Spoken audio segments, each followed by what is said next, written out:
நீ எல்லாம் எப்படி வாழ போற அப்படின்னு உங்களை யாராச்சும் கேட்டாங்கன்னா தலைவர் ஸ்டைல்ல உள்ளம் தெளிவாக வை, நல்லா இருக்க, எண்ணம் உயர்வாக வை, நல்லா இருக்க போற, வாழும் காலம் எல்லாம் மண்ணில் மரியாதை வை.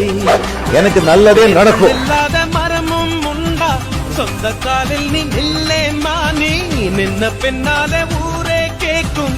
அதற்குள் தம்பட்டம் கூடாதம்மா, கண்ணிமைக்கும் நொடியில்